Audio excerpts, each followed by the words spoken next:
Hi guys, Ramsey here. Welcome to another video. Tonight actually, I have an unboxing for you, a dual unboxing. And both of these are pretty much spurred on by my subscribers. And so like I've said many a times, and you've heard me say, I learn more from you guys than you do from me. And I'll explain how these came up. But first, we have the two packages. So here's one, and I have an idea what each of them, which one's which. So actually, let's do this one first because I want to show you my decanting process. I got another question on it today. One of the subs to my channel said they found a bottle of Balenciaga Pour Homme, but it's a splash, and he was like, "Hey, how do you decant it?" So let me show you the tools. So here's basically what I bought. Here's the box.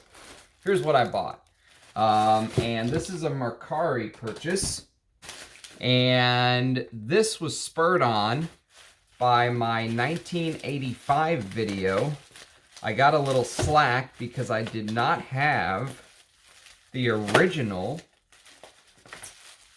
Let's see. The original Obsession for Women. So let me show you what I found on Mercari for 30 bucks or whatever it was. 25 bucks and then $5 for shipping. I found, oh yeah, this is wrapped pretty well. I found an original kidney bottle of Obsession for Women that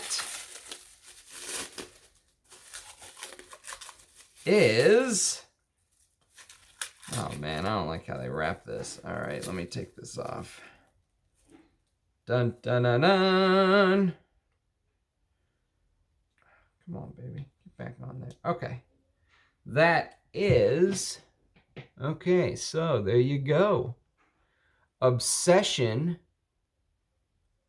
by Calvin Klein in the kidney bottle with... Don't open on me. You stay closed. Calvin Klein Cosmetics Corp. Ooh, beautiful. Okay, so this is the original release. This is the most animalic Obsession for Women you can get. Look at the color, too. Wow. Absolutely beautiful. It's almost red. Let me throw away all this junk. So we're going to do first impressions on two fragrances today. And I'm going to show you how I decant. So the tools of the trade are this. So these are actually my favorite... there you go. That's my favorite decanter, and I only have one left. I need to get more. But they come like this, so I'm throwing this away. And they come in a little wrap, and here's the decant 10 ml that I usually use. So you take this bad boy off, and you open this up, and there you go, and there's what you use to actually decant the formula. And then there's two other tricks to the trade. One is a box of funnels, and another is a box of what they call transfer pipettes. So there's the transfer pipettes, and you can get these on Amazon for cheap. So I just use them and chunk them for both of them. So what I do is I take a look at the bottle and I see whether the transfer pipette will fit. And wow, that smells amazing. It looks like it will here. So instead of actually just using the funnel and pouring it in, which the funnel fits perfectly into here, I'll actually use this transfer pipette, and I'll just go... There you go, and then bam, into the atomizer, Okay, so here, can't see, but I'm basically just filling it up. I'm just gonna fill this up real quick. But that's the idea. Someone asked me a question today on it, so I figured that I would touch on this topic again. Even though I did a quick video, if you go watch my unboxing of that women's fragrance from Leonard, Tamarand, forget the name. But I talked about this process a little bit then, but I figured I would just try to go into a little bit more detail today since it came up again. So there you have it. And then you just basically put the lid back on. For people who have done this, this is like, they're probably like, duh. But, you know, for the people who are new at it, it's good to see it done. This goes back inside here. And then there you go. And there's your little travel atomizer with 10 ml of the original Obsession for Women. And if it's not a decant, if it's a spray, what I'll do is I will put the funnel on, and you just basically slowly spray into the funnel until you fill up the atomizer. It's literally that simple. There's nothing tough about it, but you know, if you don't know, you don't know. Until someone showed me and I actually watched someone's video on it, I had no clue how you decanted perfume. I didn't know if maybe spraying it would ruin it, or, you know, I didn't understand. So, these kind of videos I hope help somebody, and then I've got a label maker that I'll put on here, and away it goes into the vault. But we're actually going to do a first impression on the original vintage Obsession for Women. So let's spray away. Let's see what we get.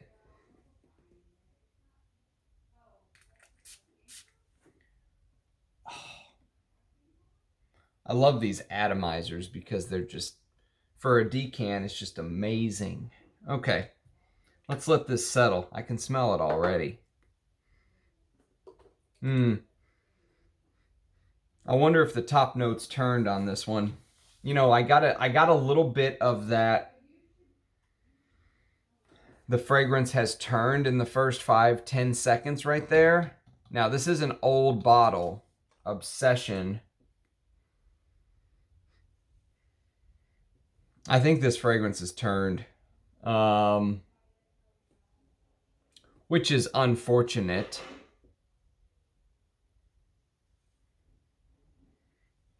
It's not so bad that you couldn't wear it, but you know, whenever a fragrance has turned, they all have a very distinct smell to it. And this has that distinct fragrance has turned smell in the first 15, 20, 30 seconds so far. I think I'm going to have to, unfortunately, try to send this back. I hate sending stuff back. It's such a hassle, you know? But also, you don't want to pay for something that's bad, even though it was only 30 bucks. And I do think that this has, unfortunately, turned. It wasn't stored properly. So, you know, that's the risk of vintage perfume sometimes. Yeah, that overriding, you know, the fragrance has turned feel is kind of taking everything over. It's just, you can't really, once you smell that, it's almost impossible to smell anything else. And what's interesting is most fragrances that have turned, they all smell very similar. And this has that. It definitely has that.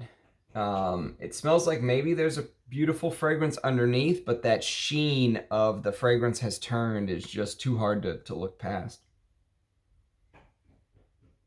So I'll have to be returning this, unfortunately, even though I don't want to, because it is such a hassle. But oh well, can't win them all. That's the risk of vintage perfume, I guess. Okay, Let's move on to the one that I'm 100% sure has not turned because it's a brand new unsprayed bottle, even though it is a vintage. That Obsession's kind of a bummer. Oh well. Okay, let's move on to the next one. No point in dwelling on that. So this, we've got a box inside of a box. I do love it when they... That's just bothering me. That obsession for women is bothering me now. Okay. So... a box inside of a box. So let us open the box.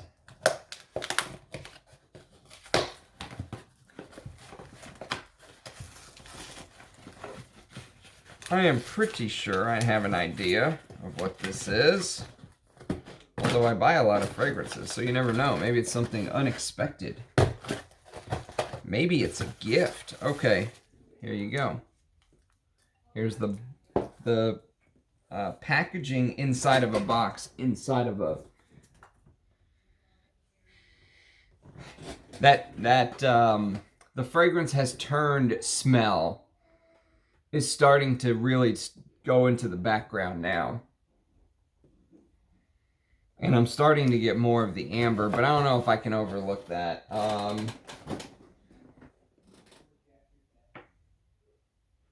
Yeah, it's just... Anyways, alright, I'm just going to have to tell my brain to move on from that, which is unfortunate. Alright, let's see if I can open this without causing a ruckus here, because, man, they taped the mighty holy bejesus out of this. Which is good. I'd rather have packaging galore than not enough packaging, you know?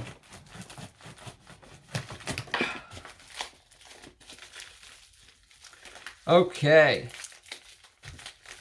So, this, while I'm opening this, while I'm cutting into this like Rambo, hey Rambo, let me tell you how this came about. This is a fragrance called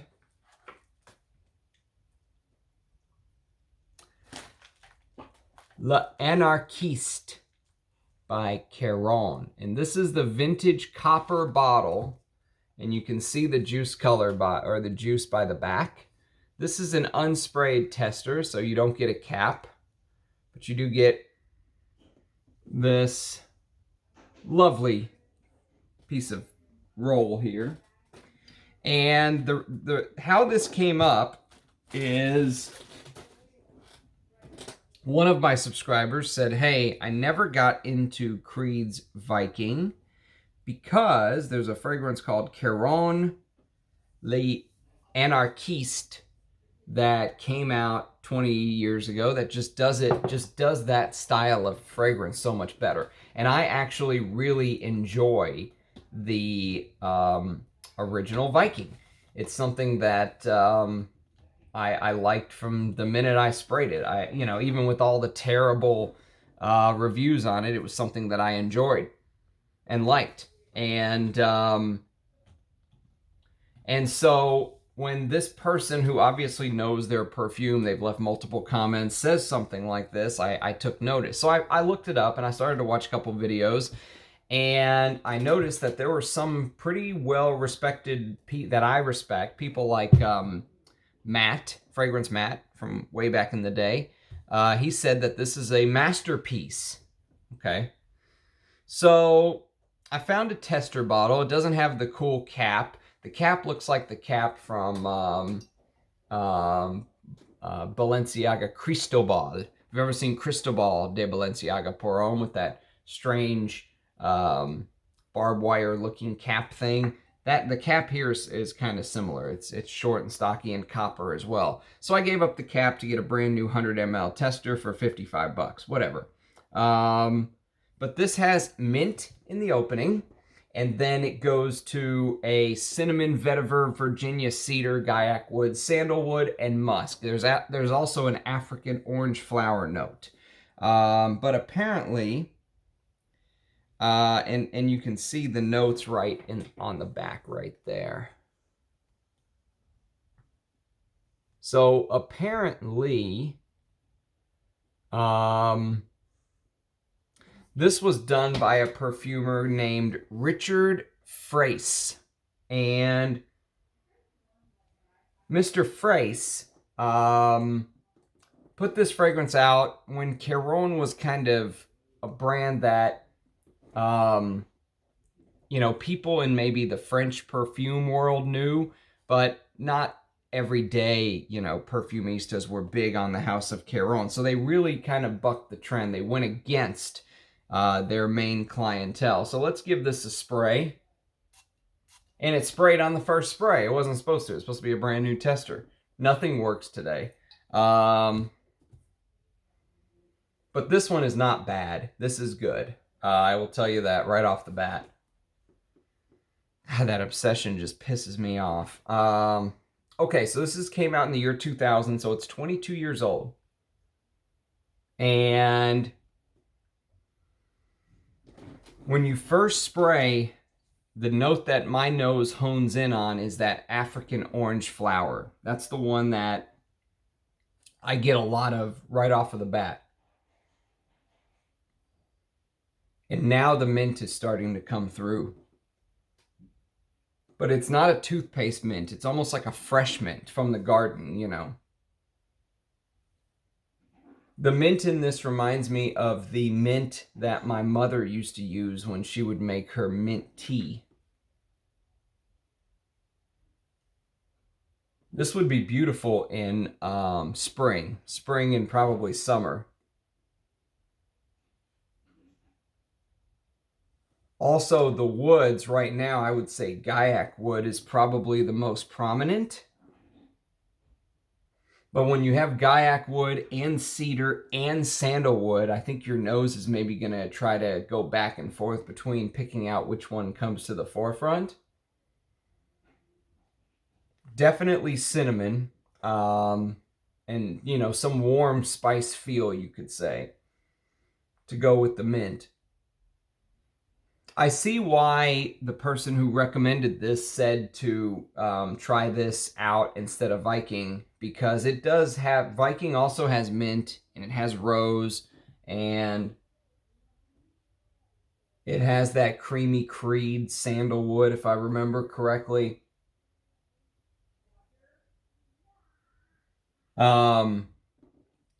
This goes in that vein. I still really love Viking, but I totally see why if you smelled this first and then you smelled Viking, you would say maybe they kind of play in the same sandbox.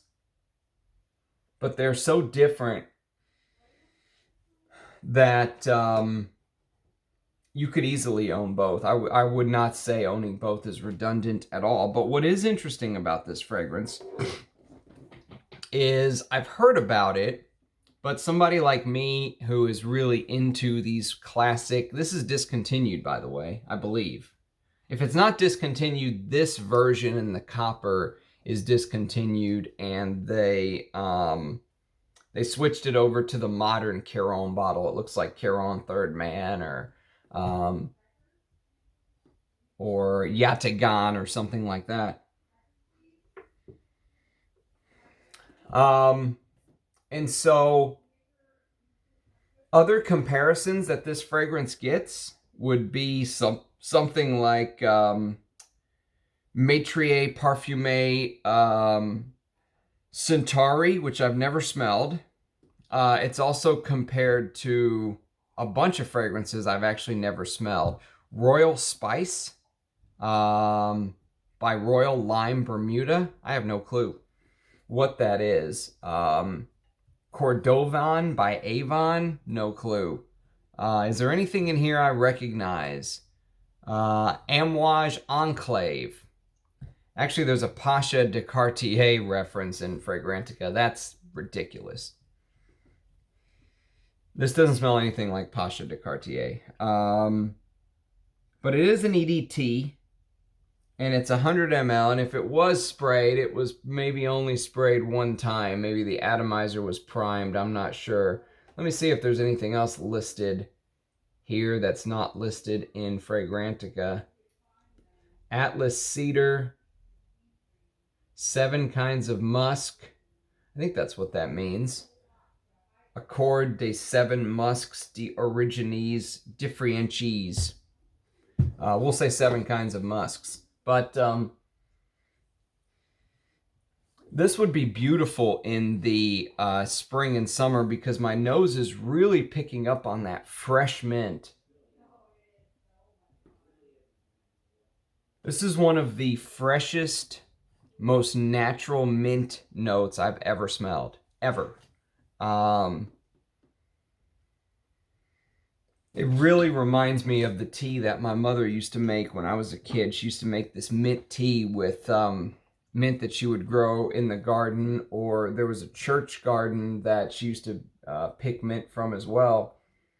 That the mint here is really reminding me of that for some reason, like this spicy, you know, hot water with mint boiling, if you will. And maybe that has to do with the mixture of the musks, the cinnamon, African orange flower, and the mint. So this is a successful blind buy for sure. And for $55, this is also a great deal. So there's a lot in my collection that, you know, that I've purchased over the years, and somehow fragrances like this just, you either hear about them and you put them on the back burner, or, you know, somehow they just don't get brought to your attention. And so that's why I kind of like to do these first impression videos. I'm going to have to send this obsession back and get a real bottle though now. Now it's going to become a bit of an obsession for me personally, because I'm going to have to make this right and do a real first impression for you guys, because this is crap. But if you can find this copper bottle, apparently this is the version you want. It was reformulated when it went into the newer bottle style. If you're looking for a spring summer scent, which is how I would categorize this, if you're okay with fragrances that have that spicy, if you have to be okay with that mint note, because to me the mint is extremely prominent. But you know, if you're okay with fragrances like Viking, the original Viking, not Viking Cologne, that's shite, or if you're okay with fragrances like maybe Geranium Pour Monsieur has that mint note, Live Jazz has that mint note. It's so prominent here. It's amazing. And it's almost like a dusty, like a, almost like a earthy mint, if that makes sense. It feels like you just grabbed a mint plant and just yanked it out of the soil.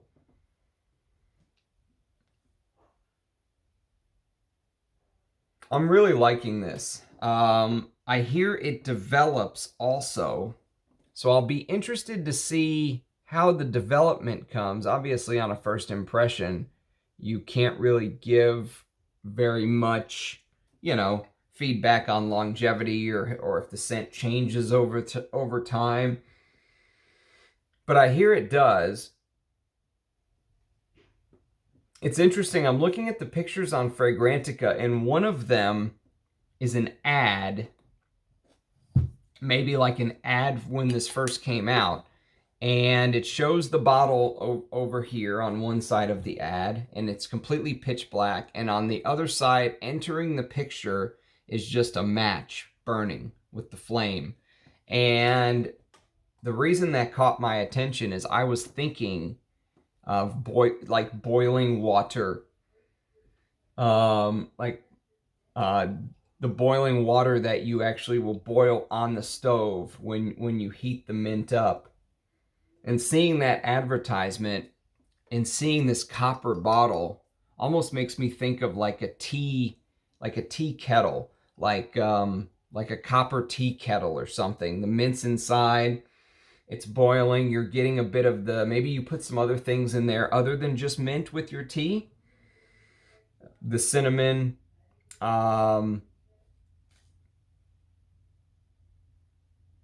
But they're somehow, even though there's no T note listed, I get this strange like warmth, like this warmth from like the warmth of a tea, like a tea kettle, you know, and the advertising just kind of reminded me of that out of the blue. I don't know what the bottle is supposed to be. It does have this really interesting, almost like, you know, almost like you're looking into the side of a boulder or something, on the side of a rock.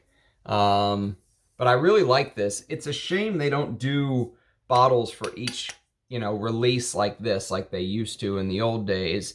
But this is a successful blind buy. Absolutely, positively, 100% successful for me.